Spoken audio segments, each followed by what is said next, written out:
proceso de digestión. ¿Recuerdan ustedes que cuando hablábamos de las cámaras sépticas, que había bacterias nitrificantes que generaban, que comían materia orgánica y generaban gases que formaban la cáscara? ¿Recuerdan eso? Sí, sí. Sí, sí, Bueno, eso es metano. Eso es metano también, es decir, que a nadie se le vaya a ocurrir abrir una cámara séptica y prender un fósforo para mirar qué es lo que hay adentro, porque va a estallar. Es metano, verdaderamente es peligrosísimo. Entonces, los gases producidos por la oxidación orgánica, es decir, el proceso que se da en nuestro estómago es un proceso de oxidación. Respiramos aire, ese oxígeno que se mezcla con la materia orgánica y se produce un proceso de oxidación que transforma la materia orgánica y genera como subproducto el metano. El metano es el gas que viene por por la cañería, por los gasoductos, que es el que reciben ustedes en sus casas si viven en zonas urbanas. Aquel que viva en zonas suburbanas o zonas no alimentadas por redes de gas va a tener que comprar propano en forma líquida, en garrafa. Hasta ahí está bien, ¿no? Ya vamos a explicarlo este tema, no se van a creer que nos quedamos con esto nada más. Sí, ¿Me van entendiendo? Sí, se entiende. por eso también es peligroso los depósitos de estiércol, que producen mucho Claro gas, que o sí, sea, de son muy estiércol peligrosos. de ganado. No solamente los depósitos de estiércol, cualquier materia orgánica, por ejemplo la basura, es decir, ¿viste los vertederos de basura a cielo abierto? O los enterramientos de basura, cuando hay por ejemplo, poblaciones pequeñas que entierran la basura. Esos enterramientos de basura hay que tener muchísimo cuidado porque la materia orgánica sigue procesándose y se genera propano. Y en algún momento, el propano también se denomina gas de los pantanos, que es ese olor a podrido que hay en los pantanos. Ese es gas propano. Entonces, muy peligroso cuando hay desperdicios orgánicos. Con el tiempo, su ciclo normal de procesamiento es la descomposición generando como subproducto gas propano. Perdón, metano, quiero decir, estoy hablando locura. Ya los estoy confundiendo. El metano decíamos que era el del estómago. No, ya me quedé con el propano. Muchos criaderos, ya sean de chancho, por ahí lo usan para... ¿Cómo? Profe, muchos criaderos usan la materia orgánica o sea, para transformarla en energía Claro que térmica. sí. Me tocó ver, por ejemplo, en la escuela Don Bosco hace mucho tiempo, todavía iba a la secundaria, en la escuela Don Bosco de Rodeo del Medio, tenían un depósito de basura orgánica en el fondo, que era un pozo donde tiraban todos los restos orgánicos de la comida, todo lo que sobrara en la vida diaria, ¿no? Y era un pozo hermético, lo tiraban, era un sistema de doble puerta y iban tirando la basura. Y tenían un sistema que rescataba el gas metano que se iba produciendo. Y lo lograron utilizar con bastante éxito como para calefacción, por supuesto, lleva un proceso de desodorización, bla, bla, bla, todas unas cuestiones que realmente lo lograron, simplemente de la basura que se consumía al día. Es decir, si avanzábamos un poco en el concepto de la sustentabilidad, esta sería una gran solución para para los pasivos ambientales que generamos con la generación de residuos, ¿no? De hecho, hay plantas muy modernas de tratamiento cloacales, en zonas, esas pequeñas plantitas que les decía yo que abastecen barrios privados, por ejemplo, o pequeñas localidades. Esas plantitas están preparadas en algún punto. Yo recuerdo haber visto un folleto de una planta rusa que se comercia en la actualidad. Están preparadas para esos gases que se desprenden, no perderlos y comprimirlos dentro de un tanque, es decir, que se reutilizan. ¿Alguna otra pregunta? ¿Seguimos? Sí, doctor. Bien, volvamos al grafiquito de la curva real de los gases. Imagínense que esta es la curva real de este gas que está escrito acá arriba, que es el butano. Ya les voy a enseñar por qué. El butano. El butano si nosotros intentamos con el butano comprimirlo, es decir, si empezamos a comprimirlo, fíjense lo que pasa. Comprimirlo a temperatura ambiente, es decir, voy a trabajar sobre la isoterma de 20 grados. Miren lo que pasa. Arranco de ese punto. ¿Ven el cuadradito que apareció ahí? Arranco de ese punto. ¿Está bien? ¿Me siguen? Bien, comienzo a comprimirlo. Levanto la presión, por supuesto Sí, va a disminuir. sí. ¿Cómo? Vuelvo. Sí, se ven los cuadraditos. Bien, comienzo a comprimirlo. Fíjense que empiezo a levantar la presión y empieza a disminuir el volumen. Como existe la curva esa, que yo les decía que era la curva de saturación, que una vez que la curva, que mi isoterma corta la curva de saturación, el camino que recorre es a presión constante, se produce un cambio de estado. Fíjense que partí con el butano, digamos, en estado de vapor, como lo obtengo, por ejemplo, de una destilería. Saco en forma de gas, saco el butano. Empiezo a comprimirlo a temperatura constante, se produce el cambio de estado y llega a transformarse en un líquido. Eso nos confirma que en determinadas condiciones de presión y temperatura para ciertas curvas de saturación, para ciertos gases, los gases son fácilmente licuables, es decir, que a temperatura ambiente, simplemente con aplicar un poco de presión, yo perfectamente podría lograr transformar un gas determinado en un líquido, con las consecuentes tremendas ventajas que tiene en su uso. Por ejemplo, ¿qué es más fácil? ¿Transportar un gas o transportar un líquido? ¿Qué es menos peligroso, diría yo? Y un líquido. Evidentemente, evidentemente. Imagínense que pensando que el butano tiene una relación de compresión de 201 en 273, es decir, que cada litro de butano representa cada litro de butano líquido representa 273 litros de butano en forma de gas. Es decir, que el líquido estoy transportando una cantidad de gas tremenda. Eso es una ventaja comparativa muy grande. Pasemos a otro ejemplo. Este es el metano. Acuérdense que yo les había dicho que existía. El metano. Y ahora a continuación viene la explicación de esto. El etano, el propano y el butano. Estos son los 4 elementos iniciales de la cadena de polímeros, de polímeros que forma el petróleo. El propano y el butano. El butano es el que vimos en la otra hoja. Era fácilmente licuable. Fíjense que acá partimos del metano, que es el primero. CH4, esto se dibuja de esta manera. Un carbono y 4 hidrógenos. Ese es el metano. Ese es el metano. Partimos del metano. Fíjense, partimos de este punto que está ahí. ¿Lo ven ahí? A presión atmosférica. A presión atmosférica. ¿Lo vieron en el punto rojo? Sí.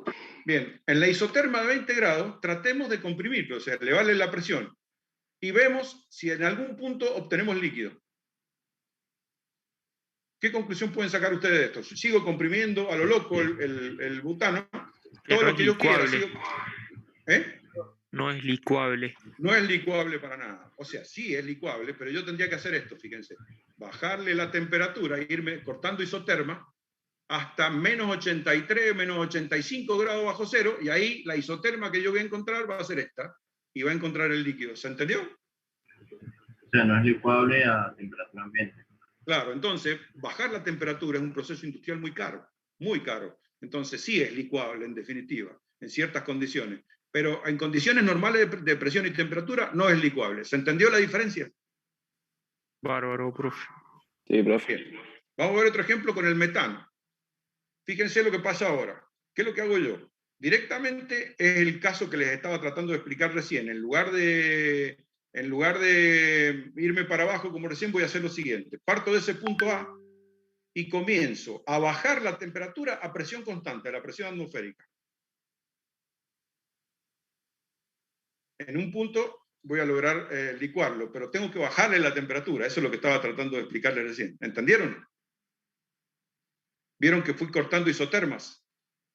Esta es la de 20, esta es la de 0, póngale, esta es la de menos 10, esta es la de menos 40, y esta, la crítica, es la de menos 118, que es la que corresponde a... Perdón, esa no menos 118, un error, menos 83, que es la que corresponde al butano. ¿Se entendió la lógica, no? No me interesa que aprendan esto, pero simplemente para que sepan que ciertos gases son, digamos, es económicamente rentable licuarlos. Otros gases no. Es lo único que me interesa que entiendan. Este es el metano, profe. Este es el Profe, metano. este es el principio con el que trabajan las centrales térmicas virtuales que a veces se escuchan decir en el diario, cosas así. ¿Las centrales térmicas qué? Virtuales, que hace unos días, va bastante, leía que sacaban también gas licuado de Malargüe y lo llevaban hasta no sé qué otra localidad más chica de Malargüe, sin conexión a gas, y con una central térmica lograban entregar gas y energía eléctrica a toda la población de esa más pequeña, digamos, pero bajo este método, me imagino. Tendría que leer, pero no sé bien ese caso particular, pero capaz que me sirve para mejorar el ejemplo. Explorar por ahí. Simplemente tienen que tener en cuenta lo siguiente, fíjense, les voy a decir. Entonces, dado los conceptos anteriores, yo la conclusión fundamental que deberíamos llegar es que se puede explicar la razón por qué el metano se entrega en forma gaseosa y también explica por qué el propano y el butano, al ser más simples de licuar, se comercian en estado de gas licuado. Ahora, veamos esto. Voy a saltearme unas cosas. Miren, empecemos por ahí para entender. Si nosotros estudiamos la cadena de polímeros, perdón, yo no te terminé de responder al que me habló de Malargüe recién. Quedó claro que no lo conozco al caso y no podría opinar mucho, ¿no? Que voy a investigarlo. Sí, ingeniero, perfecto. No. Bueno, si ustedes sacan petróleo del subsuelo ahora, van a encontrarse esto, fíjense. Una cadena de miles de carbonos unidos entre sí, miles de carbono unidos entre sí, cada uno completado, porque como el carbono tiene 4 enlaces posibles, cada uno completado sus 4 enlaces, con un hidrógeno, un hidrógeno, un hidrógeno, y en este caso se enlaza con un carbono para el otro lado. Este va a tener 2 hidrógenos y un carbono para cada lado, y así sucesivamente.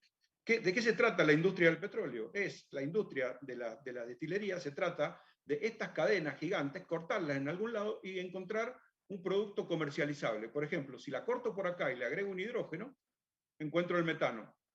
Si cuento 6 carbono, esto que está acá, si logro en algún proceso químico con calor o algo así cortar la cadena de petróleo por ese lado, obtengo la nafta. Eso es nafta, hexano. Hexano, heptano, octano son las naftas. Los 4 primeros elementos son el metano, que es el que ustedes están viendo ahí, que es un carbono con 4 hidrógenos. Fíjense cómo es la reacción de un carbono con 4 hidrógenos. El metano es CH4. Esto se me fue. CH4, ustedes lo están viendo ahí, CH4. Si yo lo mezclo con un oxígeno, en una reacción de oxidación, la combustión es una oxidación, obtengo como subproducto anhídrido carbónico, agua, más otros elementos que son monóxido de carbono, humos, todo lo que sea si la combustión es incompleta. Ese es el metano. Si le agrego un carbono más, ese es el etano. Si le agrego otro carbono más, ese es el propano. Y si le agrego otro carbono más, ese es el butano. Es decir, tenemos los 4 gases que son los que se comercian, que son los objetivos de nuestra materia. Empecemos por el principio, sería el metano primero, el etano, propano y butano. Bueno, por ejemplo, industrialmente, si ustedes toman el propano, por ejemplo, y reemplazan una molécula de hidrógeno por una de cloro, creo que van a obtener el polipropileno, y esto se enlaza con otra molécula, o sea, del gas propano sacan el polipropileno. Es decir, eso es la industria, la petroquímica que se denomina. Tomar moléculas gigantes de petróleo, cortarlas y agregarles cosas, hacer como una alquimia ahí, de modo de transformar un producto en el otro. Pero la base de todo es el metano. Es el monómero fundamental. Profe, es el metano. Sí. Mientras más carbono tiene, ¿es más caro ese gas o nada que ver?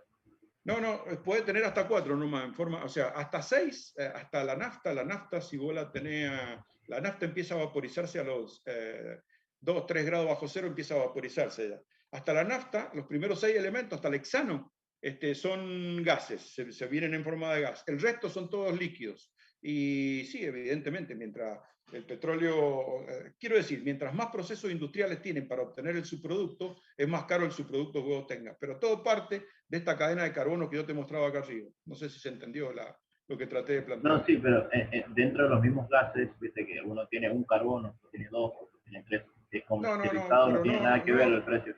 No creo, ¿sabes por qué? Porque no creo que se vendan, digamos, No es como por venta en peso, digamos. Yo creo que incluso te diría que es más fácil de obtener el metano y el etano, que tienen menos carbono. Entonces sería mucho más barato que el propano y el butano, que son subproductos de destilería, como ya les voy a enseñar ahora a continuación. Entonces es mucho más barato los dos primeros, el metano y el etano, que el propano y el butano. Pero no tendría nada que ver con la cantidad de carbono, sino con la forma de industrialización que tiene. Okay. Viendo esto, viendo la reacción de oxidación esta, podríamos volver atrás y mostrarles esto. Fíjense, el triángulo de fuego, que es el que explica la combustión, es un triángulo que, digamos, es un modelo didáctico que se utiliza para explicar el fuego, en donde se utiliza, funciona el combustible más el oxígeno, más una fuente de calor, que es una chispa, se obtiene el fuego. Eso es una reacción de oxidación, que es exactamente la misma reacción que se produce de la oxidación de los hierros. Por ejemplo, cuando un metal se oxida, la única diferencia entre las reacciones de oxidación es la velocidad. Por ejemplo, cuando se oxida un metal, la velocidad que se puede medir es milímetros por hora. Cuando se oxida en una llama, por ejemplo, centímetros por minuto. En un incendio, que es cuando se descontrola la llama, estamos hablando de metros por minuto. En una deflagración, que son normalmente las explosiones que se producen al aire libre, con gas, estamos hablando de kilómetros por hora. El límite superior son los 1200 kilómetros por hora, que es la velocidad del sonido. Cuando el frente de llama atraviesa la velocidad de 1200, o sea, pasa la velocidad de 1200 kilómetros por hora, que es la velocidad del sonido, se transforma de deflagración en... Les pregunto. Bien. Al atravesar la barrera del sonido, ¿qué pasa con ese frente de llama? ¿Se produce una explosión? Es explosión, exactamente. Ahí es pero todas las reacciones, fíjense, desde la oxidación del hierro, que es milímetro por año, hasta la explosión, que es más de 1200 kilómetros por hora, son todas reacciones exactamente iguales, que es la misma reacción que se produce en el estómago humano. Es decir, todo rige por el mismo, todo se controla exactamente por el mismo fenómeno de oxidación.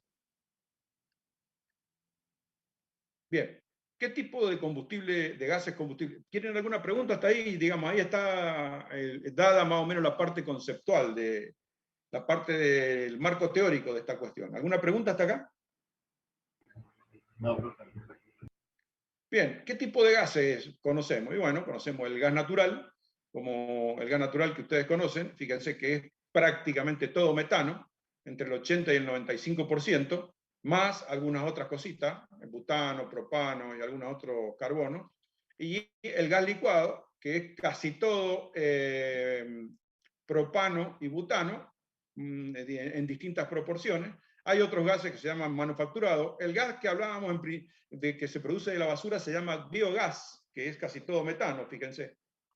Es casi todo Profe, metano. ¿y el gas natural comprimido? El gas natural comprimido es una forma de transportar el gas, no licuado, sino comprimido. Fíjate, a temperatura, a presión, una garrafa, que es gas licuado, tiene una presión más o menos de 1,5 atmósferas.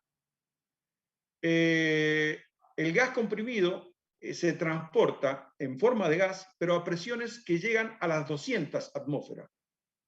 Es decir, ese gas natural comprimido, que es metano comprimido, ni más ni menos, que el que transportan los barcos de un país a otro, se transporta a presiones de 200 atmósferas, o sea, 200 kilos por centímetro cuadrado. Es decir, son bombas literales, porque eso implica un estallido, o sea, cualquier rotura implica un estallido inmediatamente. Ese es el gas natural comprimido. ¿Por qué se envía comprimido? Y para que entre más gas en la unidad de volumen, sin necesidad de tener que bajarle la temperatura. A temperatura ambiente se comprime. ¿Se entendió? Porque te acordás que yo te decía que para licuarlo hacía falta bajarle la temperatura. Perfecto, profe. Bien, ahora empezamos a concentrarnos en el gas natural.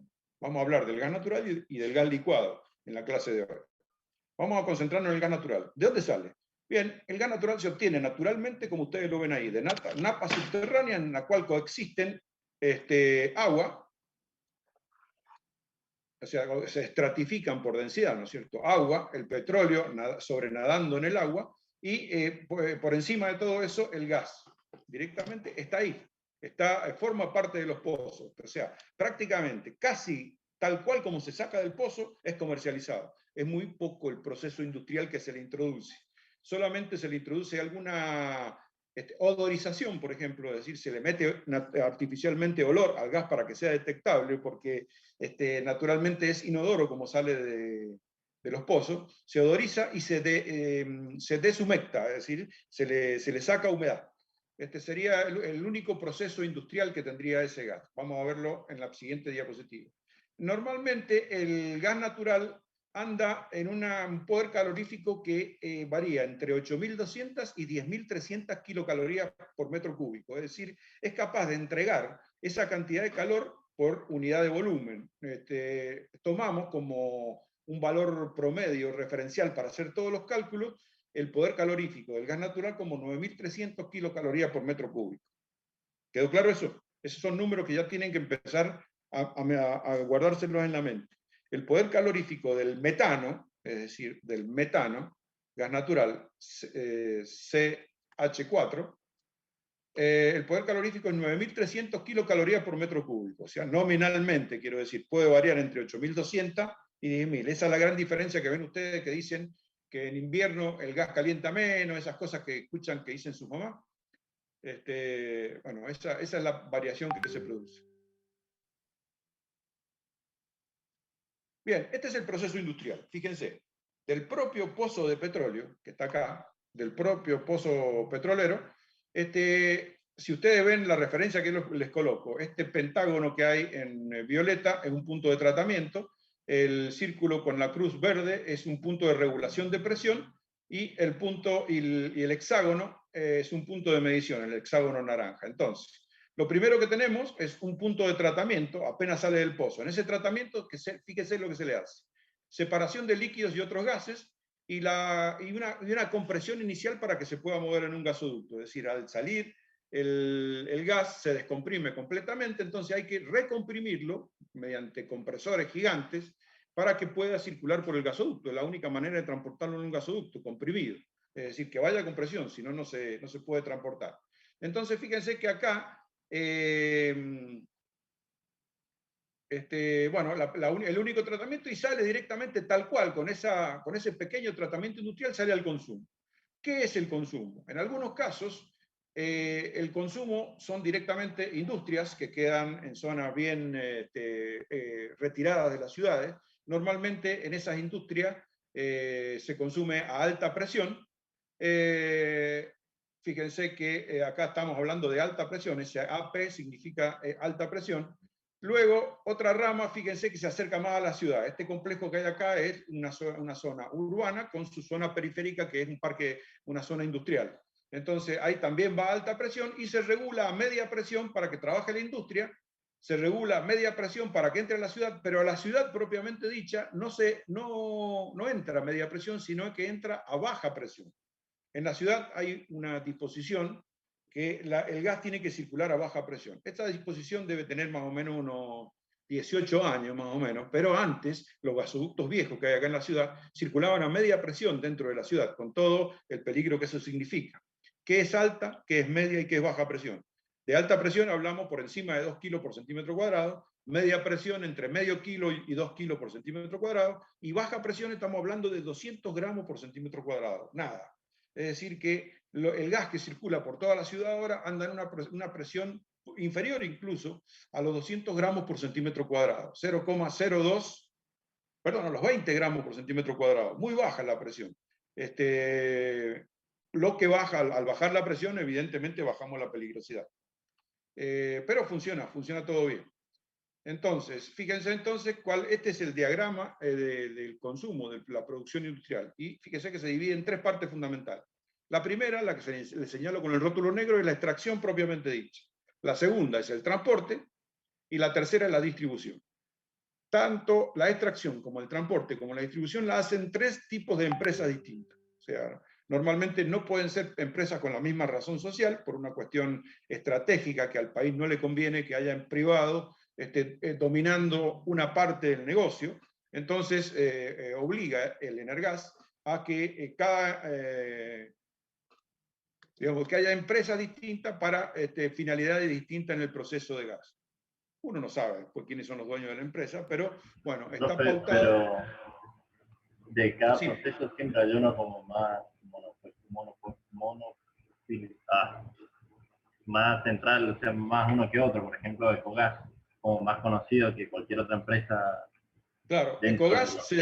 Ecogas es una empresa que se dedica a la distribución acá en Mendoza, distribución en la ciudad. Pero el transporte no lo hace Ecogas, lo hace para nosotros una empresa que se llama Transportadora de Gas del Norte o Transportadora de Gas del Sur. Los dos gasoductos llegan acá a Mendoza. Transportadora de gas, ya te voy a mostrar el mapa ahora. Y la extracción la hace YPF o cualquier otra empresa petrolera extranjera que esté trabajando en la zona de extracción. Fíjate. Profe, le hago una Sí, pregunta. dale. Que el gas vaya a baja presión, no sé si eran 200 o 20, ¿no disminuye mucho la oferta? Vos decís, disminuye la palabra que quisiste usar es eficiencia, no oferta, ¿no? No, no, no, o sea, no disminuye, no puede ofrecer menos gas la empresa proveedora No, o va a tener que mira, poner menos, más redes. vos viste que a veces dicen que baja la presión, es verdad, hay problemas de presión, ya les voy a hablar del tema ese. Pero los 20 gramos es la presión de funcionamiento de los artefactos, las estufas, las cocinas, los calefones están preparados para funcionar a 20 gramos por centímetro cuadrado, 0,02 kilos por centímetro cuadrado.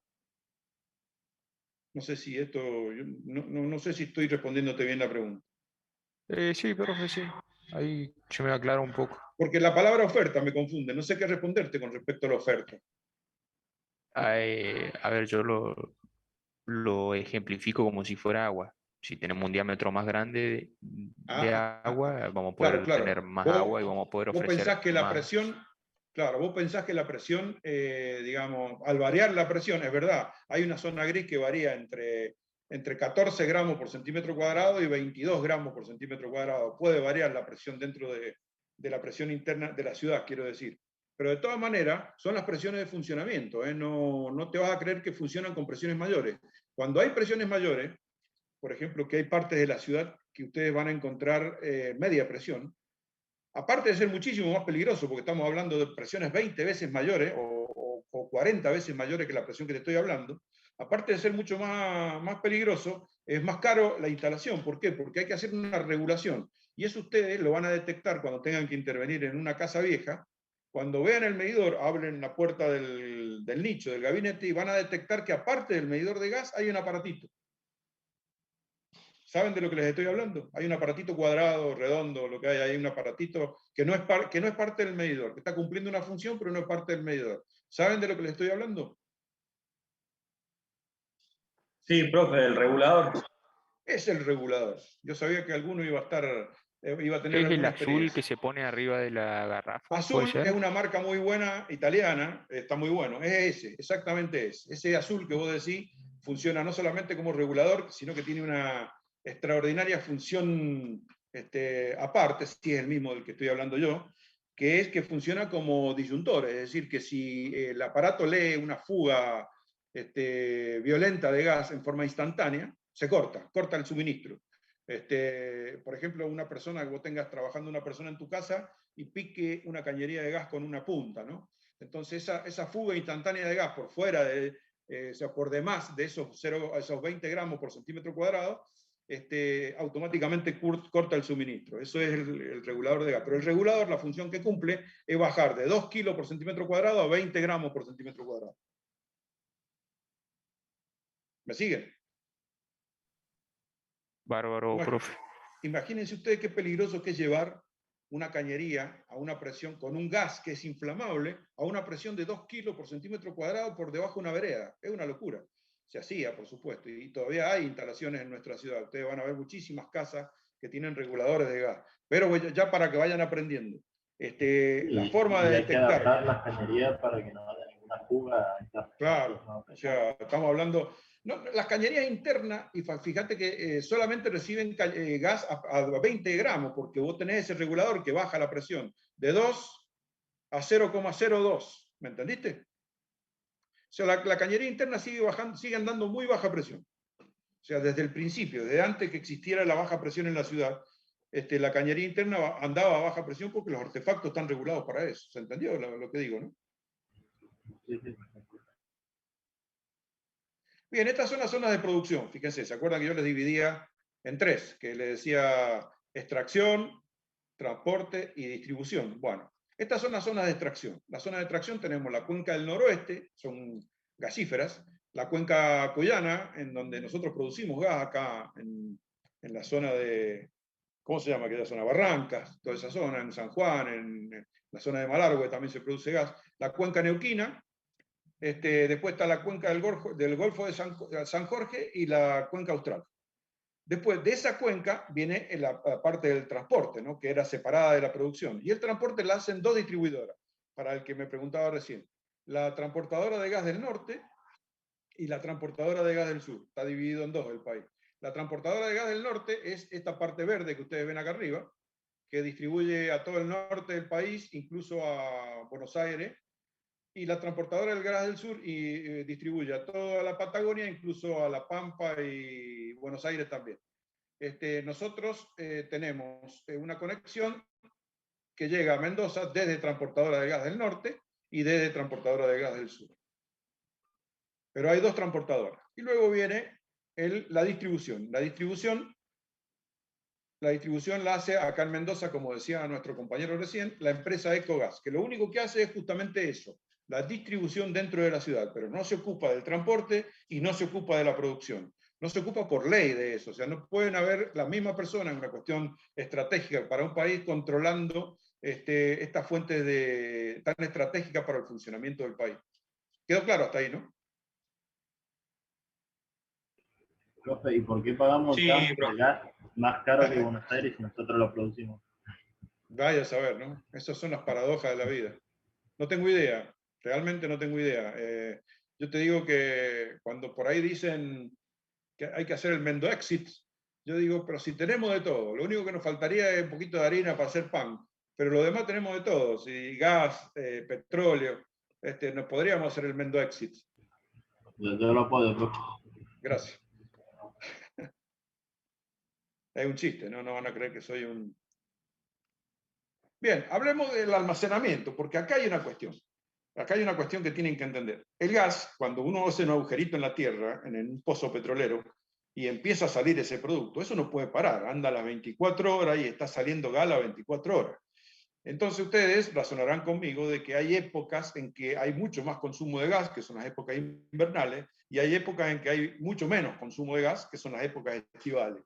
Entonces, esa grande diferencia de alguna manera tenemos que compensarla de alguna manera. No se puede reservar el gas natural, hay que tenerlo corriendo permanentemente. O sea, en algún caso se exporta, hay un gasoducto preparado de acá Mendoza a Chile, en donde al principio se les había prometido que iba a haber provisión permanente de gas, pero después se cortó y ahora ocasionalmente se le mandan flujos de gas a una destilería en Chile. Bueno, y ustedes saben que eso funciona de esa manera, pero en otras épocas se utilizaban estos almacenes que ustedes tienen acá que se denominan gasómetros. Estos gasómetros lo van a ver en las ciudades, son grandes recipientes que miden verdaderamente, son grandes tamaños de recipientes que son capaces de contener el gas. Fíjense lo sencillo.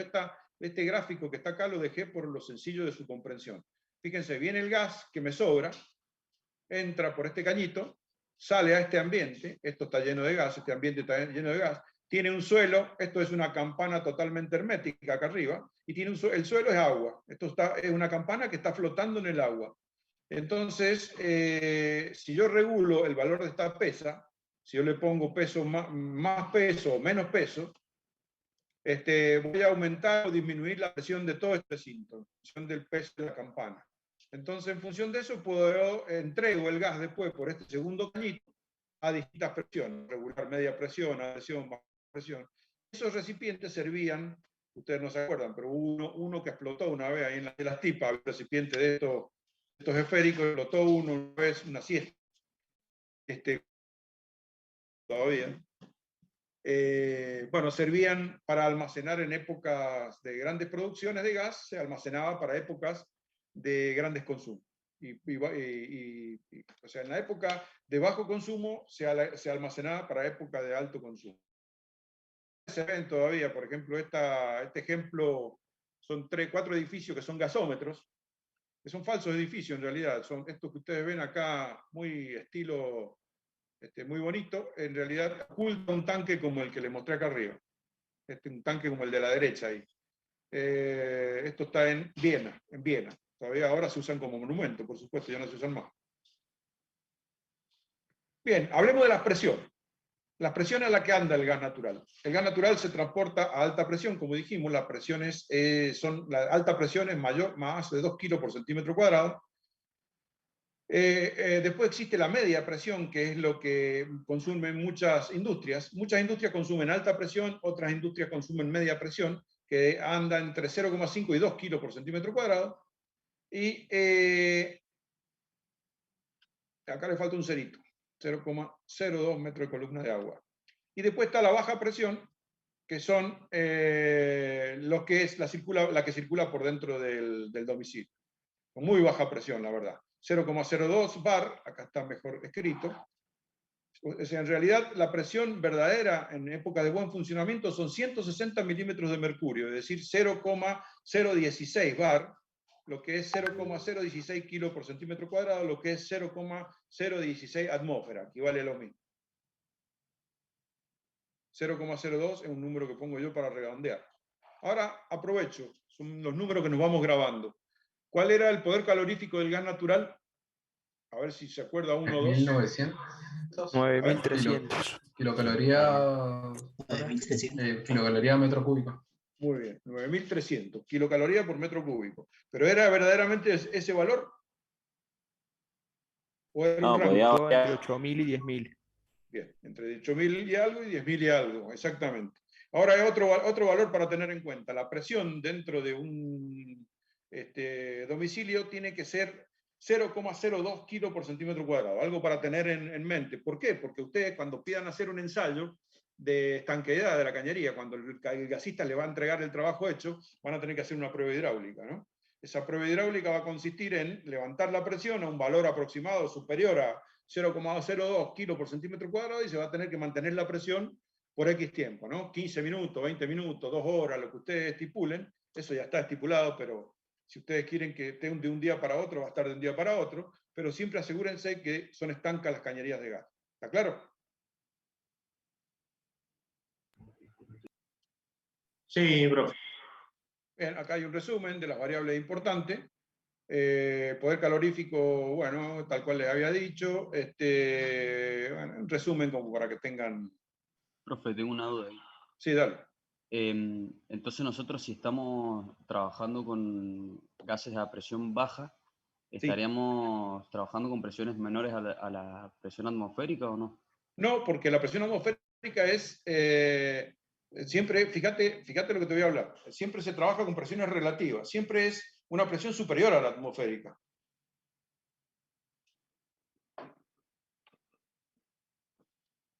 Porque creo que... ¿Entendés lo que te digo? Porque estamos hablando de presiones relativas. 1 sobre la presión atmosférica. Si te da 0,02, quiere decir que es un número superior a la presión atmosférica. ¿Está bien? Está bien, está bien. Fíjense acá. Ahora te voy a aclarar tu duda. Fíjense que esta es acá la tabla que les estoy mostrando. La comparativa entre variables físicas del gas natural y el gas envasado. El poder calorífico del gas natural habíamos dicho que era 9.300 kilocalorías por metro cúbico.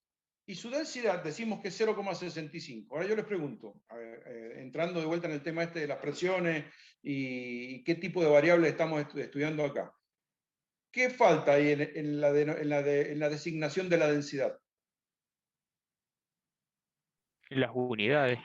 Muy bien, faltan las unidades. ¿Por qué será adimensional esto? Sí, porque es relativa. Es relativa a la densidad del aire. Si tomamos la densidad del aire como 1, si esta densidad es 0,65, significa que el gas natural es más liviano o más pesado que el aire. Más liviano. Mucho más liviano, claro, es como el 40% más liviano. Quiere decir que ya podemos empezar a intuir que un accidente que se produzca por pérdida de gas natural es un accidente que se va a producir con el gas tratando de elevarse en forma de cono hacia el ambiente. ¿Me siguieron la idea, no? Sí, ¿Sí? profe.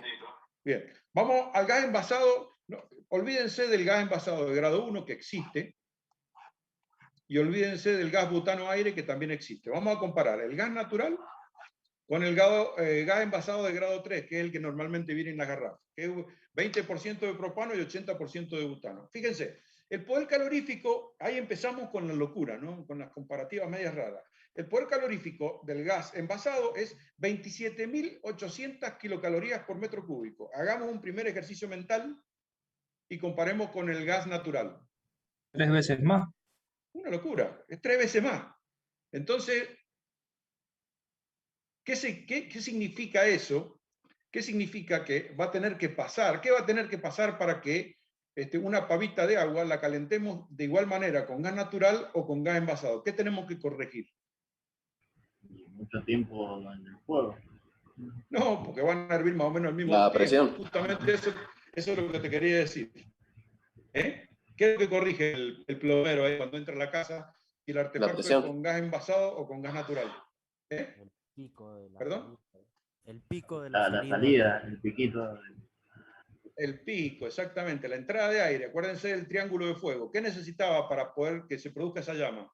Combustible y comburente. El comburente era el aire, ¿no? Entonces, nosotros para poder equiparar y obtener una llama que tenga el mismo poder calorífico como corona de llama, necesitamos variar la cantidad de aire. ¿Se comprende el razonamiento? Sí. Pero es verdad. El del el gas gas- envasado, el piquito es más chiquito, entonces. O más grande. tiene que entrar más aire para el gas envasado. Tenés que abrirle la entrada de aire. Menos, o sea, la proporción, tenés que entrar, en realidad, capaz que el mismo aire tiene que entrar menos combustible, entonces el pico es más chico, el razonamiento tuyo está bien. El pico de gas es más chico. ¿Se entendió, no?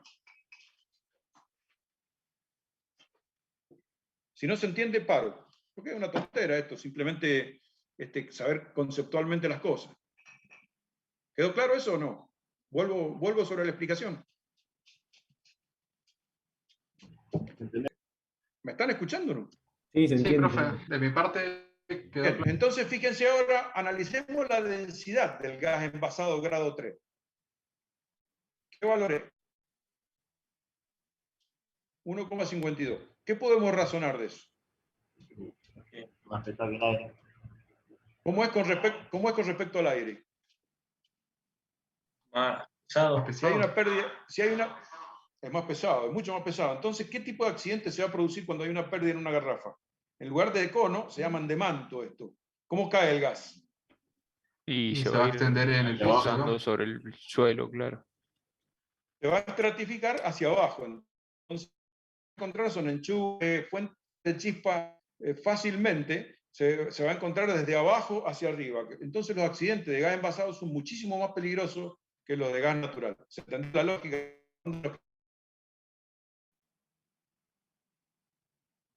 Profe, pero cuando hay una fuga de gas envasado, Sí. ¿no se hace una implosión? O sea, dentro de la garrafa. No. No, porque adentro de la garrafa no hay aire. Entonces, si vos tratás de pudieras hacerlo, no es que se pueda hacer esto, si vos pudieras tener gas envasado, gas licuado, si vos le pudieras tirar un fosforito allá adentro, no explota, se apaga el fósforo. ¿Por qué razón? Porque no tiene No No hay hay corriente. oxígeno, profe. Porque no tiene aire. He escuchado que es peligroso Falta el cuando se comburente. está por acabar la garrafa. Ahí sí que hay que tener mucho cuidado. Claro, mientras más espacio de generación de gases, porque hay una cámara dentro de la garrafa, coexisten dos estados, el estado líquido y el estado gaseoso. Mientras más espacio tenga ese estado gaseoso, más peligrosa se pone, porque más volumen que puede estallar. ¿Se entiende la lógica? Eso sí es razonable. ¿Se entiende a dónde vamos, no? Estoy hablando de la peligrosidad como para que tomen conciencia. ¿Alguna pregunta hasta acá de gas natural? Conclusión, quiero que se acuerden 3 números. Poder calorífico del gas natural, densidad del gas natural Y hay otro número que quería que se acordaran. El poder calorífico, la densidad, y hay otro número que no me acuerdo cuál. Ah, hay presión. Y la presión a la que circula dentro de un domicilio el gas natural. ¿Lo tienen en mente eso? Sí. Ahora pasamos a gas profe. envasado. 0,02 gramos por centímetro cuadrado. Bien. 0,02 kilogramos. Sí, kilo. Bien. Vamos al gas licuado. Eso, ¿te acuerdas? Alguien me estaba haciendo una pregunta recién de cómo se transformaba, cómo se transportaba el gas. La puse a propósito porque es el gas natural comprimido. ¿Se acuerdan que me preguntó alguien recién? Sí, profe, yo le pregunté. En Bahía Blanca hay una planta que es un barco directamente que comprime gas natural, que es el que traen de la cuenca neuquina, y los envasa en estos tanques, y esos tanques son exportados como gas natural, evidentemente. Bueno, de esa manera se transporta. No es licuado, es comprimido. Va a una presión de 200 kilos por centímetro cuadrado, estos tremendos tanques que van ahí. Bien, hagamos algún análisis del gas licuado. Como ya hemos estudiado algunas cositas, hagamos algún análisis. Necesito que vean acá abajo la relación. Vamos a trabajar primero con el propano. Fíjense lo que tenemos acá. Como un gas licuado propano. Fíjense la relación que hay acá abajo. La relación dice de compresión del propano es de 273 a 1. Eso significa que cada litro de gas propano en forma líquida, cuando se gasifica, ocupa 273 litros. ¿Me creen eso o no me lo creen? Sí. Eso se llama relación de compresión. Eso da, sí, es una variable física. Ahora, yo les pregunto, si hay una pinchadura, una pérdida, un golpe a esta altura, ahí, de una garrafa de gas propano, de gas, ¿qué sale de la garrafa? ¿Gas o líquido? Líquido, segunda diapositiva. Líquido. Ese líquido, al entrar en contacto con la atmósfera, es decir, al bajar la presión, esto está a una presión más o menos de 1,5 atmósfera dentro de una garrafa, al bajar la presión se transforma inmediatamente en gas, es decir, que aumenta 273 veces su volumen. En forma instantánea, aumenta 273 veces su volumen. En cambio, si tenemos una pérdida acá en la válvula, ¿qué es lo que va a salir? Gas. ¿Por qué? ¿Por qué razón? Porque en estas garrafas coexisten el estado líquido, como les decía, con el estado gaseoso, que hay una cámara, que es la cámara que se denomina cámara de gasificación. Estos recipientes normalmente están llenos en un 80% y hay un 20% que se debe dejar libre para que se pueda producir la gasificación. Entonces, primera pregunta de seguridad. ¿En qué posición deben trabajar estos recipientes?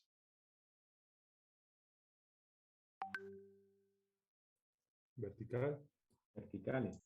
¿Por qué razón? Para que vaya saliendo el gas primero. El líquido. Claro, porque si trabajar horizontal va a pasar esto. Cuando yo abra la válvula, va a salir líquido, entonces va a aumentar 273 veces su volumen el gas y me va a hacer, primero, estallar el artefacto, segundo, como cuando haya una chispa, va a estallar el gas que ha salido gasificado. Primero va a estallar por presión, porque se aumenta su volumen 273 veces en forma instantánea. ¿Se entendió la lógica? Pero ustedes me dirán, seguro que han visto, más de uno de ustedes ha visto los autoelevadores que trabajan con la garrafa acostada. ¿Han visto en alguna empresa por ahí? Sí, profe. Sí, inclusive de cabeza. Bueno, esas garrafas son garrafas especiales que tienen un snorkel acá, que dobla así y se asoma a la cámara de gasificación. Son garrafas especiales que tienen snorkel. Seguro que se venía esa pregunta, por eso le estoy dando la respuesta. ¿Se entendió, no?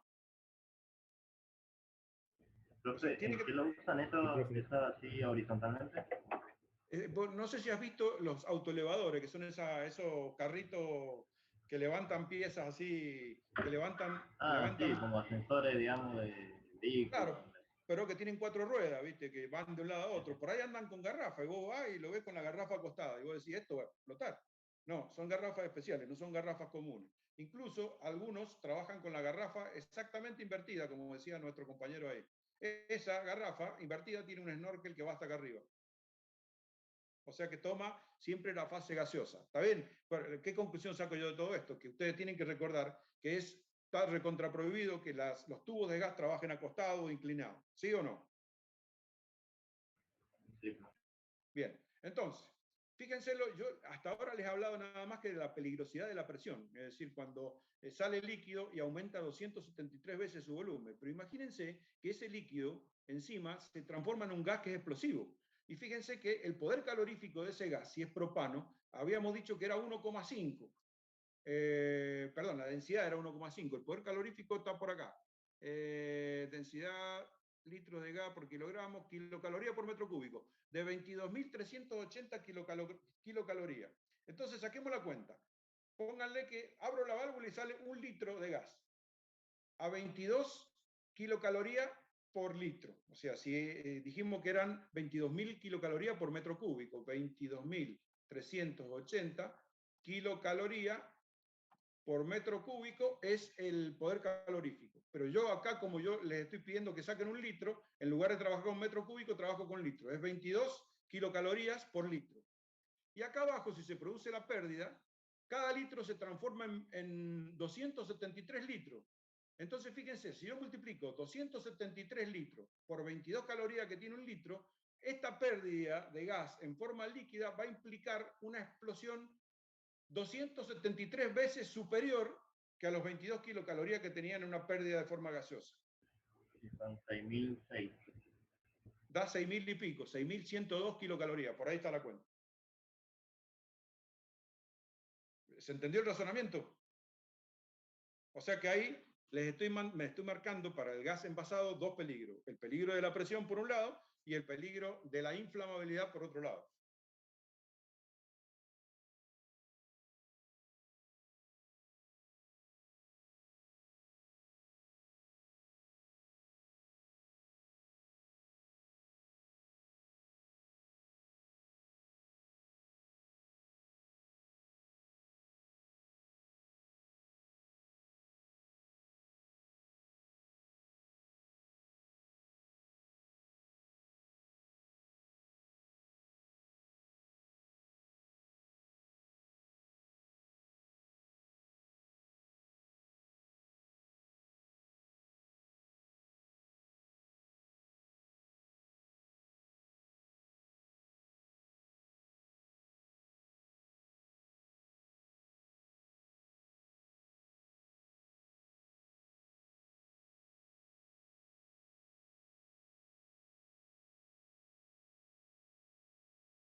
¿Cómo es 58 respecto a 29? Esa es la relación que tienen que sacar.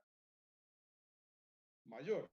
Si hacen 58 dividido 29, les da el 1,5 ese que habíamos sacado anteriormente. Quiere decir que todo accidente de gas butano, en este caso, va a ser un accidente de manto. El gas va a tender a caer al suelo y si se mezcla con aire y si encuentra una chispa, explota. ¿Se entiende? Me da 58 sobre 29. No te entendí. Me da 2, no 1,5. Bueno, 2, ponele, que sí, por ahí no saqué bien la cuenta yo, pero ese es el razonamiento. Directamente tomando la fórmula, se puede sacar el peso molecular sumando la cantidad de átomos que tiene de cada elemento y comparando con 29. El 29 es el número clave acá, que es el peso molecular del aire. ¿Me creen? Sí, profe. Otro criterio de uso, dejar, por ejemplo, las garrafas al sol. Fíjense, a 10 grados de temperatura, la presión adentro en bares o en atmósfera es 172 atmósferas de una garrafa. Cuando aumenta de 0 a 50 grados o a 40 grados, que es una temperatura de acá en Mendoza típica, aumenta de 172 a 198, o sea, se incrementa muchísimo la presión. Si hay una falla en una válvula, puede explotar. Quiere decir que una de las condiciones que tenemos para el criterio de uso para la garrafa es no dejarla nunca al sol. El segundo criterio de uso es siempre descartar cualquier tubo o garrafa que tenga un golpe, porque esos golpes significan concentración de tensión. Ustedes fíjense cómo hay tensiones chiquititas acá que se concentran en la deformación, aprovechando el principio que les había enseñado al principio, que era el principio de Pascal. Esa concentración de tensiones puede producir un estado tensional tan grande que produzca una rotura en este sector y la consecuente explosión. Bueno, el almacenamiento debe ser en lugares seguros, deben estar correctamente atados, como está ahí. Nunca deben almacenar distintos tipos de gases juntos, siempre tienen que estar separados por una tabiquería específica, inflamable. No deben golpearse un tubo con otro, como en este caso particular. No debe hacerse tareas en caliente cerca de donde están los tubos de gas. No debe exponerse al sol, como les decía, y no deben hacerse fuegos cerca de los tubos de gas. Bueno, ni hablar, tubos de acetileno, más peligroso todavía. Y los ensayos que se piden para los tubos de gas son una prueba hidráulica, que hay que elevar la temperatura a la presión de trabajo a razón de medio litro por minuto. Se lo hacen directamente incorporando aire, incorporando líquido al tubo. Hay que hacer una prueba de volumen. El incremento de volumen del tubo entre un uso y el otro no debe superar, fíjense, acá está la tabla perfectamente establecida. Si deben pasar todas las garrafas o los tubos de gas para los autos, por ejemplo, tienen una etiquetita, un rotulito metálico. A los 4 o 5 años debe hacerse un ensayo y debe haber, el remanente de deformación tiene que ser 0. ¿Qué es lo que se hizo? Al principio se llenó con agua, se midió, se pesó el agua esa, se vuelve a llenar con la misma calidad de agua, se vuelve a pesar el agua a los 4 años, si no hay diferencia, no hay deformación. Si hay una deformación de hasta el 4%, hay que empezar a hacer ensayo cada 2 o 3 años. Eso se ocupa en la empresa que los vende. Si hay deformaciones entre el 4 y 7%, cada año hay que hacer prueba. Y si supera la deformación al 7%, directamente hay que descartar el tubo. Profe, ¿eso es de renovar oblea, algo así? Eso, justamente. Ah. ¿A qué presión anda el gas? ¿Qué gas es el que se utiliza para los vehículos? Gas licuado, gas licuado o gas natural comprimido. Gas natural comprimido. ¿Qué presión es la que leen en la estación de servicio cuando van a cargar gas natural comprimido? Que leen ahí un display que hay con un valor de presión. 200 bares. 200 bares, o sea, 200 kilos por centímetro cuadrado. Es decir, que les están cargando 200 kilos por centímetro cuadrado ahí atrás. Los tubos que se utilizan, las garrafas que se utilizan para gas licuado, al contrario que del gas comprimido, andan a una presión de 1,5 kilos por centímetro cuadrado, es decir, 1,5 versus 200. Por eso ustedes notan grandes diferencias, por ejemplo en el espesor. Las garrafas son mucho más delgadas y más livianas que los tubos de gas. Por ejemplo en la soldadura. Ustedes nunca van a detectar un tubo de gas para un auto con una costura de soldadura, porque una soldadura implica debilidad. En cambio las garrafas están todas soldadas. O sea, tienen soldadura, costura de soldadura. Eso da idea del nivel de presiones con la que está trabajando cada elemento. Las garrafas andan a 1,5 kilos más o menos, es decir, 1,5 atmósferas, y los tubos de gas para vehículos que andan con gas natural comprimido andan a 200 atmósferas. Una barbaridad. Son bombas directamente. Bueno, el transporte, otra cosa que es importante, el transporte de gas licuado se hace en camiones especiales, debidamente señalizados. Tienen este número que se llama el número ONU. Ese número ONU les va a permitir a ustedes en la ruta identificar qué producto lleva cada camión. Eso se puede bajar, hay una aplicación de internet que les permite identificar eso. Yo he jugado en los viajes con eso. Entonces, no se dan una idea de las cosas que llevan los camiones por ahí, ¿no? Cosas peligrosísimas. Y uno por ahí anda atrás tocándole bocina queriendo pasar. Esta es la denominación, la identificación de seguridad, y después tienen la identificación de la NFPA 704, que habla de la identificación de riesgo para que los bomberos puedan combatir el incendio en función de la sustancia a la que se trata. Bueno, ¿alguna pregunta? En un camión así tipo, digamos, ¿cuántos litros entran de gas? En un camión tipo, yo creo que... Creo que son 50.000, ¿puede ser? No creo, en un camión con acoplado o en un camión con semirremolque deben entrar unos 30.000 ponele. Pero en un camión normal deben entrar unos 10.000 litros nada más, no creo. Tendría que averiguarte bien el número. No me acuerdo, ¿sabes por qué? Ese número lo tengo claro cuando releo los apuntes de prefabricación, que es una materia que yo doy también, porque ahí están los kilos de lo que puede descargar en cada eje los camiones. Pero creo que anda por ahí, ¿eh? No, el camión con acoplado sí puede llegar a 40.000 litros, 50.000 litros. Creo que sí. Te voy a asegurar eso, te lo voy a estudiar. ¿Alguna pregunta? No, Profe, profe. yo tenía una duda respecto a la garrafa. O sea, porque Sí. me han contado experiencias que cuando se le han estado quedando sin gas, ya cuando se acabó, se produjo como una implosión y voló la garrafa. Y, o sea, cuando se acabó totalmente el gas dentro de la garrafa y seguía como abierta, ahí sí se produjo como esa implosión. ¿Sabes que no, Pero no no, sé si tiene mucho sentido eso, pero bueno, vaya a saber qué es lo que ha pasado realmente. Pero implosión no, diría yo, porque la presión siempre es positiva dentro de la garrafa. Te voy a explicar bueno, cómo no sé si funciona. una implosión o explosión, pero se terminó el gas y explotó la garrafa, a eso voy. O sea, cuando se Eso puede ser que acabó haya por tenido, completo. eso puede ser que haya tenido una falla o algo. La garrafa son una cosa así, con una valvulita ahí, y tienen el equilibrio entre la fase líquida y la fase gaseosa. Este volumen de acá arriba de la fase gaseosa debe ser más o menos siempre superior al 15% del volumen total. Esa sería la regla. Fíjate cómo funciona el asunto. Les quiero mostrar dentro de las propiedades de los distintos elementos algo que por ahí se nos pasó de largo sin verlo más profundamente. Fíjense la temperatura de ebullición que tiene el gas propano, o sea, la mezcla de propano y butano en esas proporciones. 17 grados bajo cero. Es decir, a los 17 grados bajo cero, este líquido hierve. ¿Me van siguiendo?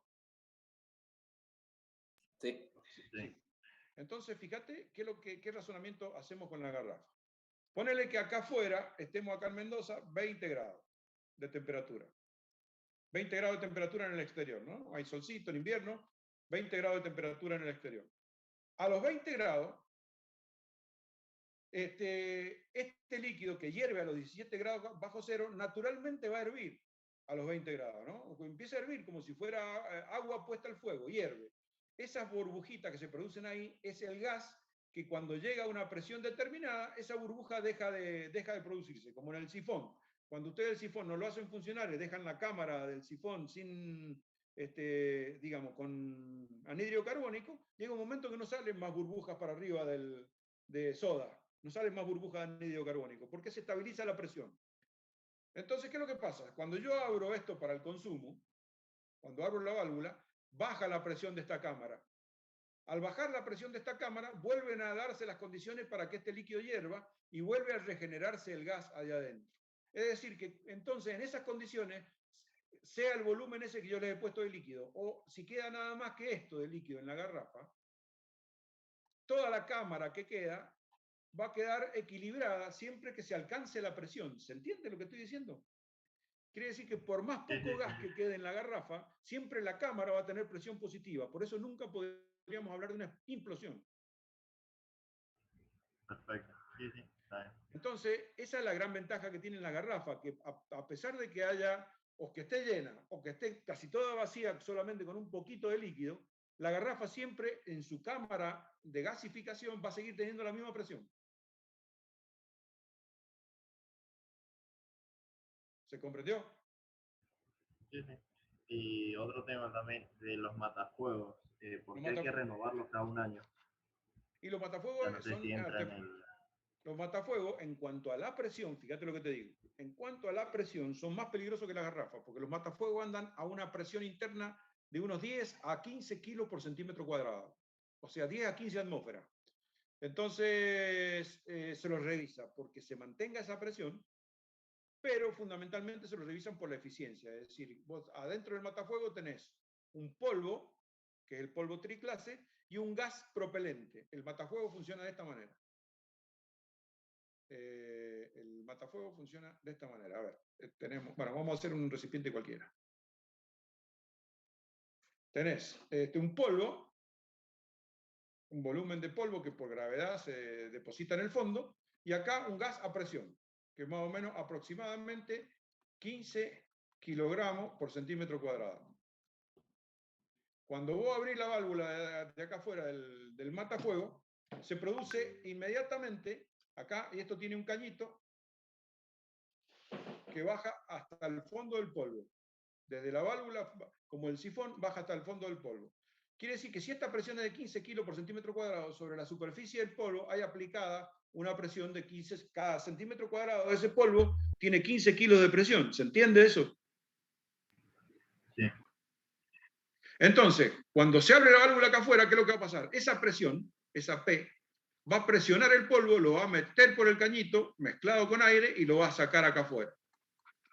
Entonces, lo que se revisa es que se mantenga este valor de presión para que surta efecto. El polvo por ahí no, tiene un periodo de envejecimiento, de vencimiento, digamos, pero es de varios años. Pero en realidad debe revisarse todos los años, de modo de que esta presión se mantenga siempre bien. Normalmente también se puede, en realidad es un negocio, seamos sinceros. Eso de revisarlo todos los años tiene un costo, y ese costo lo tienen algunas pocas empresas. Sí, además si te negás, te mandan al inspector. Te mandan al inspector. Qué casualidad, no lo tenés alcoholizado, y bueno, te ponen una multa. Vos viste que hay un manómetro ahí que tiene una zona roja, una zona blanca y una zona verde. La agujita tiene que estar en la zona verde. Si está ahí, no debería pasar nada, debería estar todo bien. Pero bueno, igual te lo hacen revisar una vez por año y tiene su costo. En realidad da mucha bronca, a mí me da mucha bronca como la operación de los extintores. Pero bueno. ¿Alguna otra pregunta?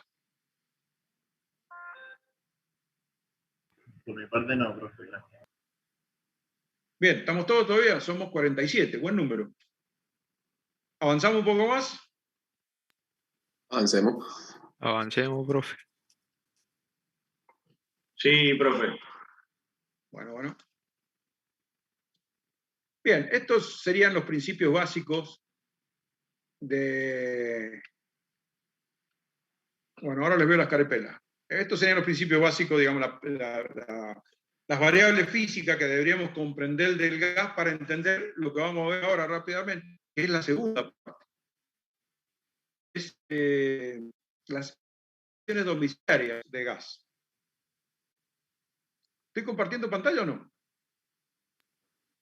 Sí, ahí se ve. Ahí sí, profe.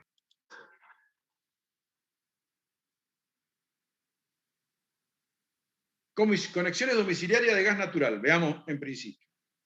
Si ustedes ven, normalmente la conexión domiciliaria tenemos que establecer hitos, digamos, puntos clave que nos permitan diferenciar la conexión. Uno de ellos lo establece la línea municipal, esta línea amarilla que está acá, esa línea amarilla, esa línea hacia adentro de la propiedad es la obra interna que se denomina, y hacia afuera de la propiedad es la obra externa.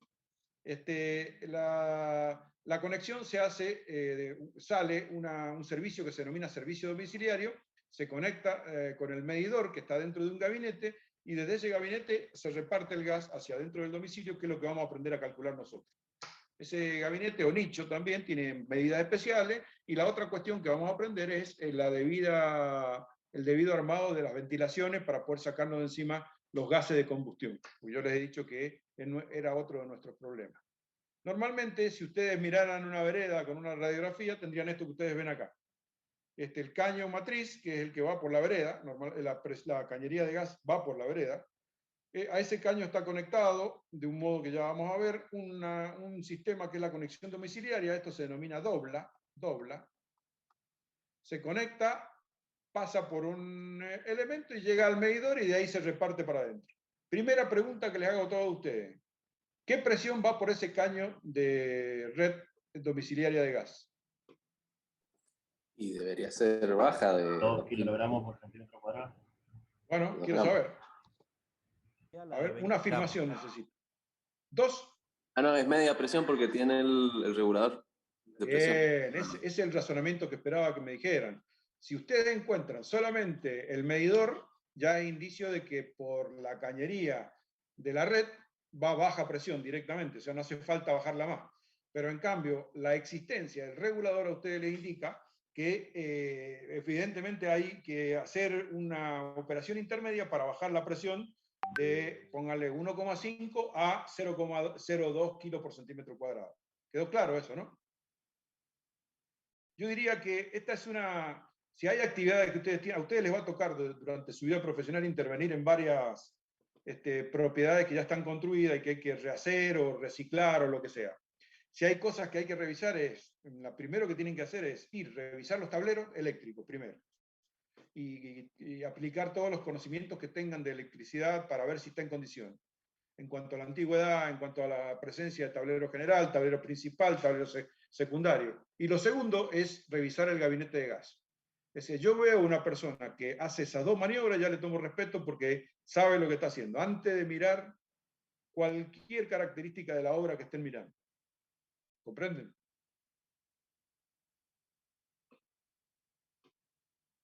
Bien, esta es una imagen de una conexión de gas. Ahí en la imagen de la izquierda arriba, ustedes la ven la conexión completa, las viejas conexiones que se hacían a caños metálicos. En realidad todavía se hacen, de verdad que hay mucho caño metálico a media presión. Ustedes fíjense que también tiene regulador aquel medidor blanco de ahí arriba. Acá se ve un corte más o menos de cómo sería la lógica de la cañería hasta dentro del domicilio. Entra desde la cañería de gas, pasa por el medidor y el regulador si hiciera falta, o sea, pasa por el regulador, por el medidor, acá lo han dibujado separado, y luego entra al consumo domiciliario para terminar con la evacuación de los gases de combustión.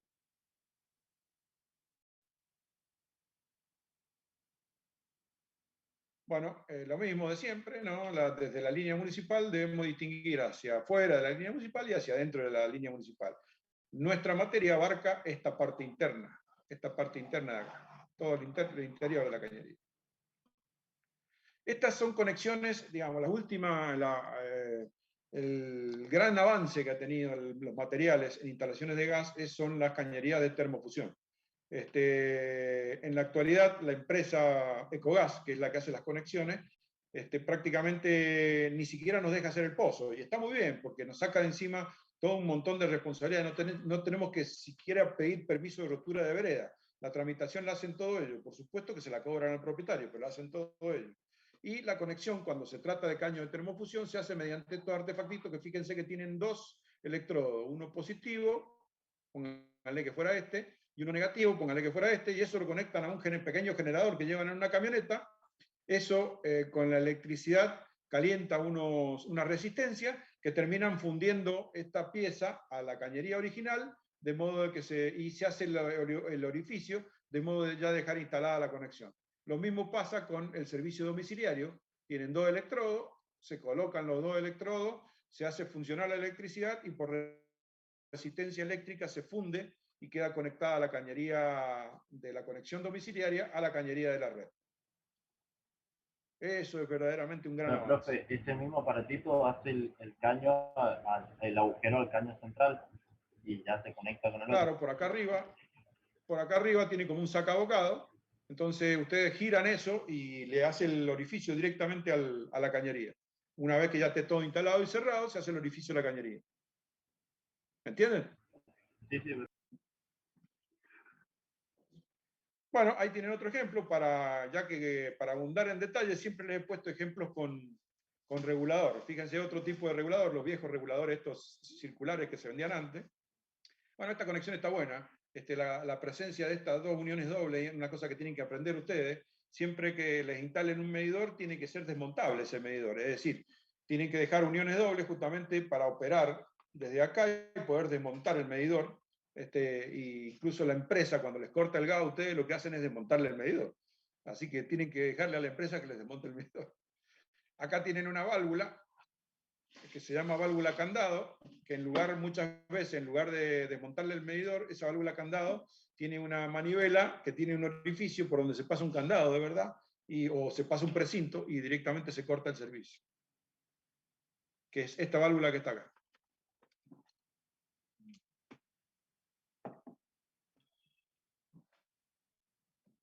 Bueno, ahí tienen ustedes el medidor con regulador también. Lo único que quiero que observen es la continuidad entre esta diapositiva y la siguiente. Ahí está el medidor solo con el regulador, Y en la siguiente, le voy a hacer de vuelta el ciclo, y en la siguiente sale el gabinete, el nicho. El nicho tiene medidas prefijadas, ya incluso hay elementos prefabricados con la ranura de ventilación y con todo preparado. Antes incluso venía como una obligatoriedad que estuviera escrita la palabra gas. Y le daban las medidas que tenía que tener las letras y todo, o sea, era una exageración, pero estaba bien. Ahora todo el mundo identifica dónde está el medidor de gas. Bueno, las medidas son 60 centímetros más 5 centímetros. Los 5 centímetros se colocan cuando hay regulador para que se eleve en altura, y en el ancho es 40 centímetros más 5 centímetros. Estos 5 igual surgen si es necesario colocarle regulador a la instalación. ¿Cómo funciona el regulador? De esta manera que ustedes ven acá. El regulador, ¿qué es lo que hace? Recibe una presión. ¿Qué es una presión sino una forma de energía, ¿no? Una forma de energía. Entonces, lo que tendríamos que hacer es gastar energía para que baje la presión. Entonces, fíjense cómo trabaja. Entra a una presión de entrada, pónganle que fuera media presión, y tienen acá un sistema que tiene una membrana, que es la que está en amarillo, solidaria a un vástago, y en la parte superior de la membrana un resorte que está vinculado a un tornillo en la parte superior.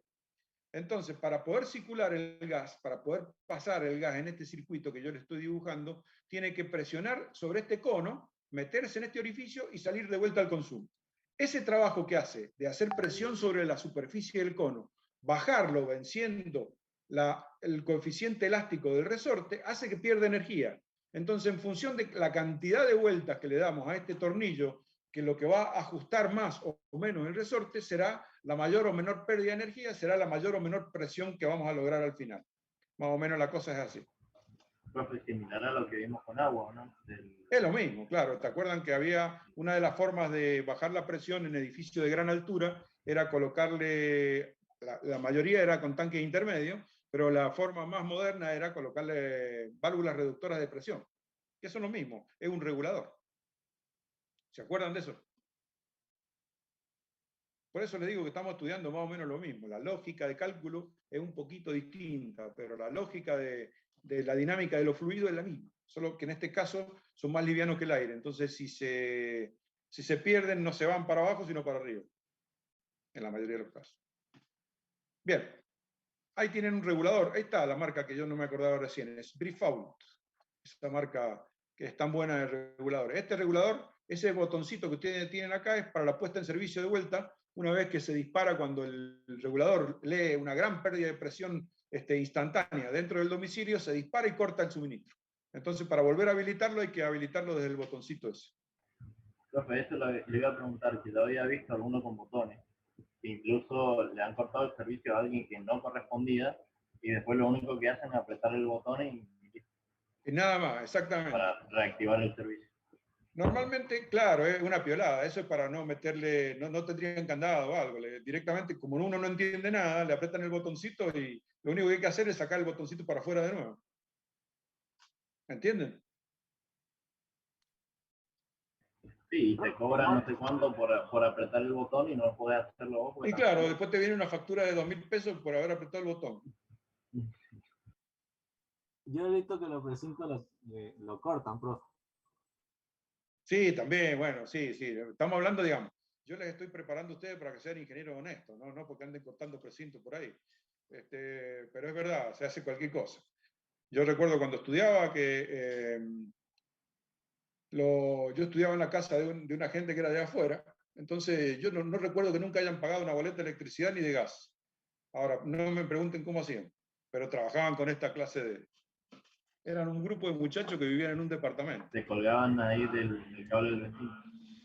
¿Cómo sería el gasto de electricidad que tenían para calefaccionarse? Resistencias eléctricas en las paredes, como guirnaldas, y las prendían de noche para dormir. Y nunca pagaron la electricidad.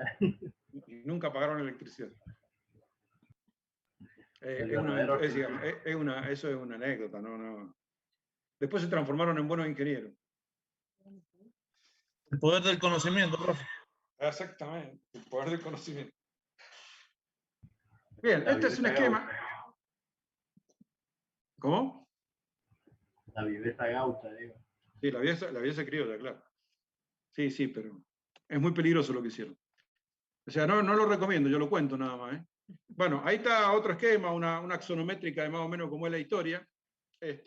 Sigamos rápidamente, ahí tienen, bueno, van a ver ustedes que en el desarrollo de este curso, incluso en los problemas que vamos a hacer en la clase que viene, está simbolizado de esta manera, digamos, la simbología del trabajo que vamos a tener para gas es esta, ahí ustedes ven el circulito amarillo ese, va a simbolizar la cañería de distribución de gas, la cañería va en rojo, este tipo de símbolo es una válvula, el regulador tiene esta simbología, el medidor, bueno, como ustedes ven, otra válvula antes de entrar al domicilio, y una válvula antes de cada uno de los artefactos.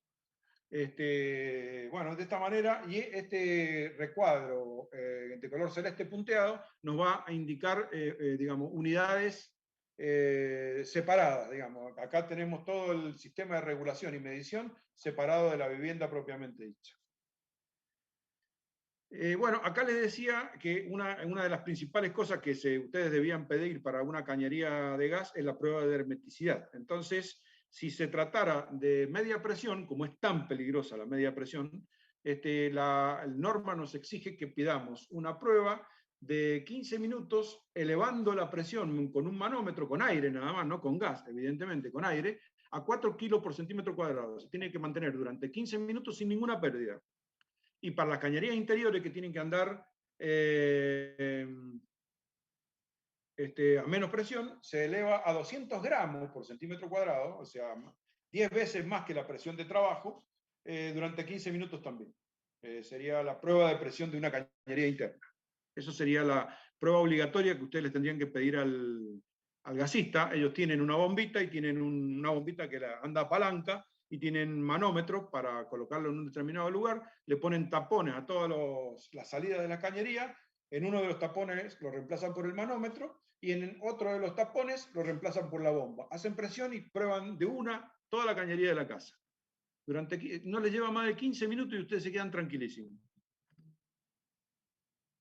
Bien, las piezas hay de distintos materiales. Está la pieza metálica con epoxi, que es la que venía cuando yo trabajaba en la construcción, que realmente de mucha eficiencia fue en su época, pero he encontrado varios problemas, sobre todo en estas singularidades, ¿no? En la parte de la rosca, cuando mal pintadas o mal mantenidas, con el tiempo se van deteriorando. Yo les diría que sí o sí, a pesar de que el gas tiene un proceso de deshidratado, que es el proceso industrial al que se lo somete cuando es sacado del pozo, igual trae humedad. Entonces, yo le diría que a los 25 o 30 años a las cañerías habría que reemplazar, las cañerías de gas, las cañerías que son de material metálico, porque verdaderamente pierden pared, hay incrustaciones, se oxidan por humedad, así que no confíen en una cañería de más de 25 o 30 años.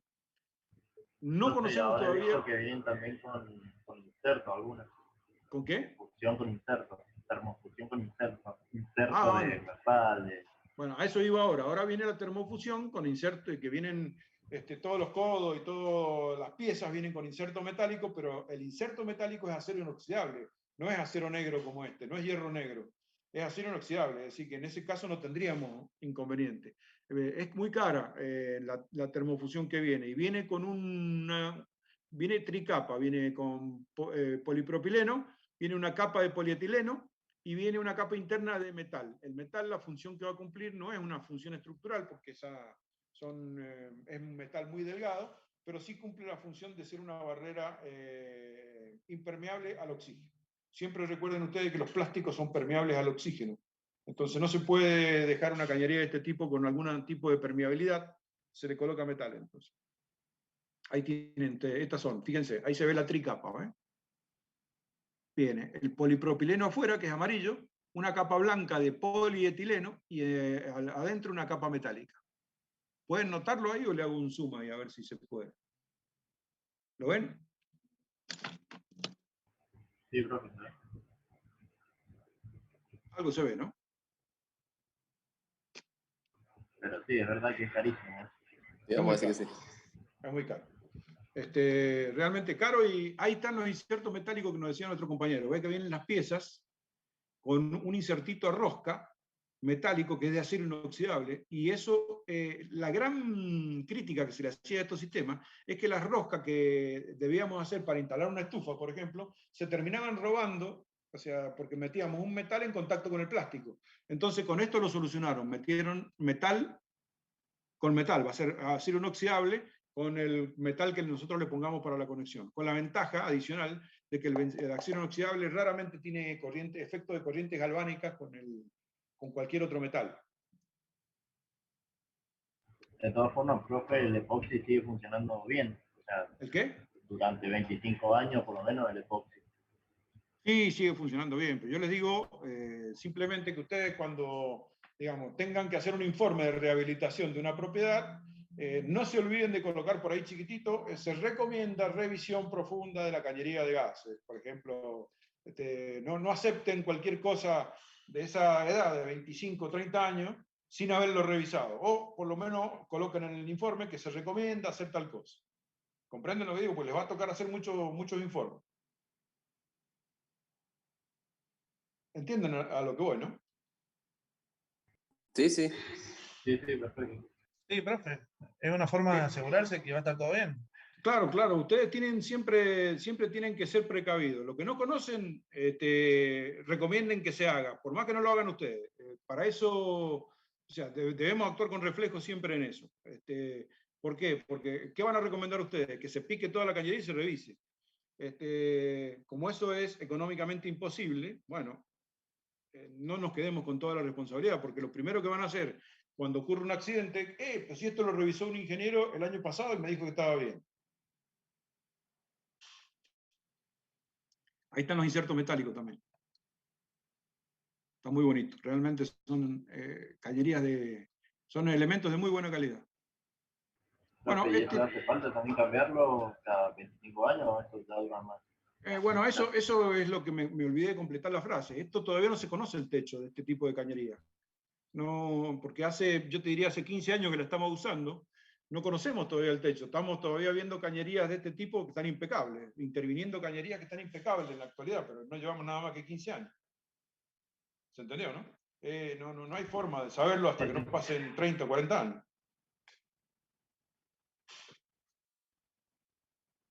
Bueno, cuando hay edificios que están alimentados por gas natural, ustedes saben que en algún punto del edificio tiene que armarse una batería de medidores y después de cada uno de esos medidores va a tener que entrar el gas a alimentar a cada departamento.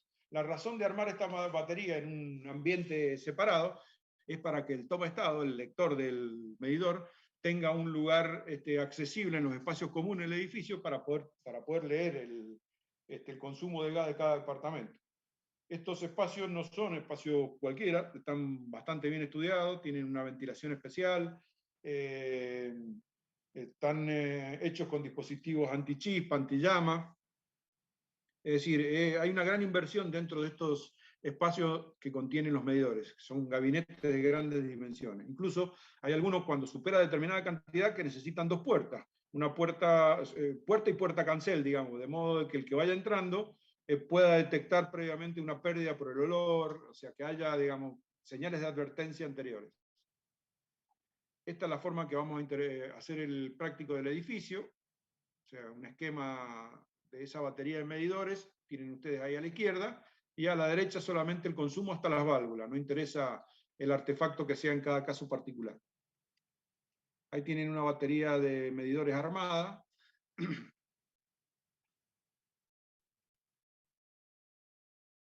Bueno, ese es un tipo el que ven ustedes a la izquierda es un tipo de gabinete para una batería de medidores. ¿Cómo se gestiona la medición?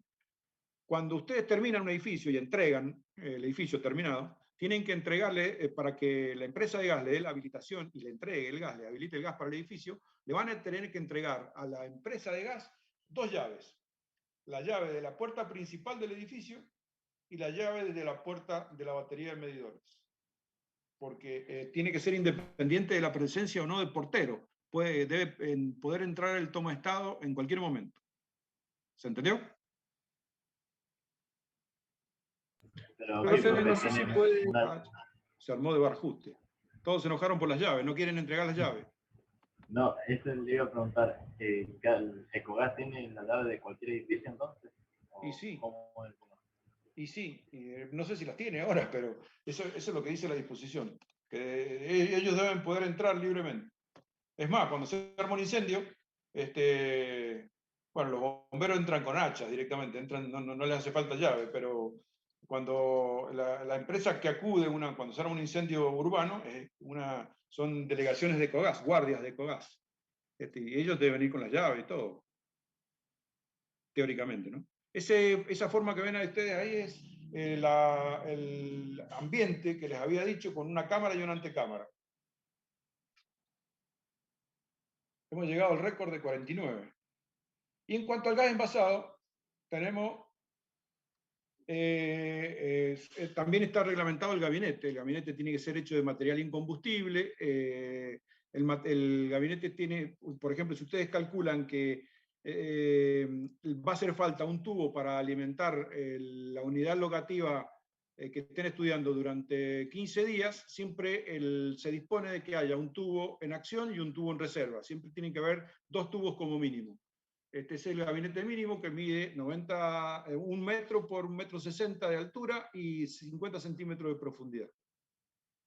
Más o menos está la disposición de los gabinetes. Fíjense que como la presión del gas envasado es 1,5 atmósferas, necesita regularse para pasar a 0,02 kilos por centímetro cuadrado. Entonces, se regula con ese regulador. Bueno, todo lo demás, distancias reglamentarias, todo eso son cuestiones de que estudien, no hace falta que yo se lo repita. Hay distancia reglamentaria entre el gabinete y las ventanas, entre los gabinetes y las teclas de la luz. Cuando hay baterías grandes por ejemplo, si ustedes tuvieran que construir, por ejemplo, la instalación de gas del Hotel Potrerillo. La instalación de gas del Hotel Potrerillo debe tener más o menos 8 tubos en servicio más 8 en reserva. Son 16 tubos en total. Entonces, bueno, hay que construir el gabinete a escala de esa necesidad. Y para terminar, hablemos de los artefactos. En cuanto a los artefactos, los vamos a clasificar, a todos los artefactos que utilicemos en gas, los vamos a clasificar en función de cómo se comporta su cámara de combustión. Hay artefactos cuya cámara de combustión está abierta, es decir, en contacto con el aire del ambiente. Por ejemplo, imagínense la cocina. La cocina, cuando ustedes prenden la hornalla, el aire que consume para funcionar el triángulo de fuego que les había explicado, es decir, el comburente que se consume es el aire del propio ambiente. Por otro lado, gran parte del aire, de los residuos de combustión que quedan después de que se haya quemado ese aire, pasan al ambiente también. Esos se denominan artefactos sin tirajes o artefactos de cámara abierta. Si bien hay una campana, ustedes me dirán todo lo que quieran, pero directamente la llama está expuesta al ambiente directamente. Eso se denominan artefactos sin tiraje. Esos artefactos sin tiraje están únicamente autorizados para lugares de uso diario, cocina y comedores, nada más. Después vienen los artefactos de tiro natural. Los artefactos de tiro natural son aquellos artefactos que tienen la cámara abierta, es decir, toman el aire para la combustión del ambiente, pero tiran hacia afuera el aire combustionado. ¿Qué ejemplo tienen ustedes de eso en su casa? El calefón.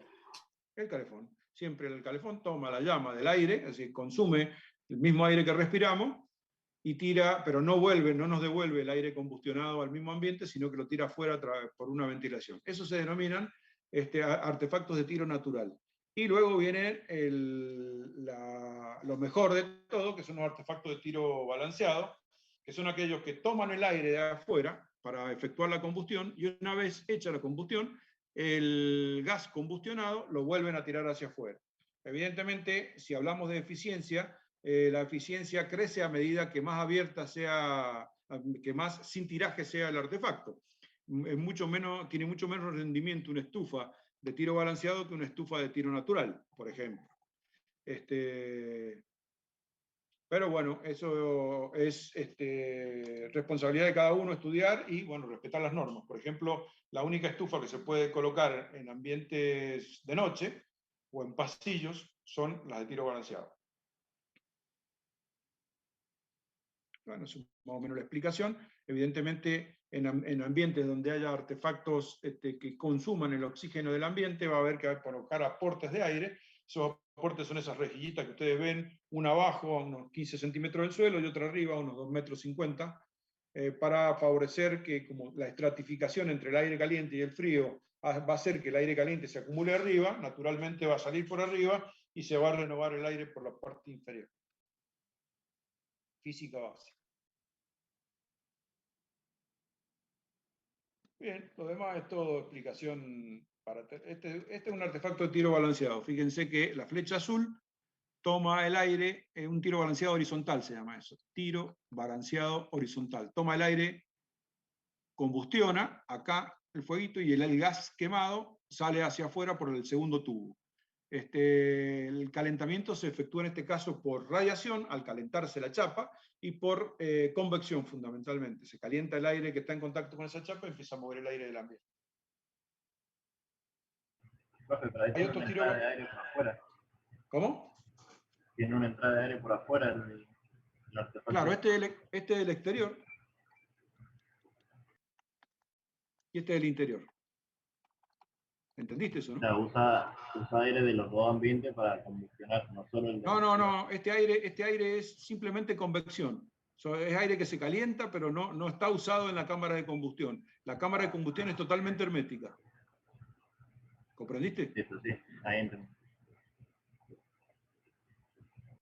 Hay otros tiro balanceado. Estos, si ustedes ven, la desventaja que tiene es que están muy separados del paramento, del muro.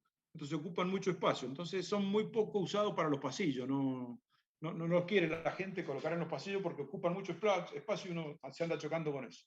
Entonces lo que se utiliza es el TBU, que se llama, TBU, en donde tanto la toma de aire como la expulsión del gas se hace por cañerías verticales.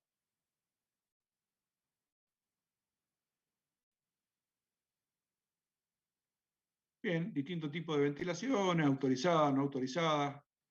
De eso vamos a hablar un poco más en la clase que viene. Bueno, en cuanto a las ventilaciones, el mismo criterio del de las cloacas, 30 centímetros por encima del paramento y separada de las ventanas, 2 metros cuando son azoteas accesibles, 60 centímetros cuando son azoteas en general inaccesibles, lo mismo que la ventilación de cloaca. Bien, hasta acá llegamos. ¿Alguna pregunta? Por mi parte no, profe.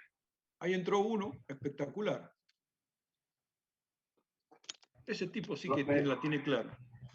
Yo vi, creo que fue en los edificios Procrear, arriba en la ventilación había como una cuádruple, o sea, de un solo cañito salían como 4 sombreretes.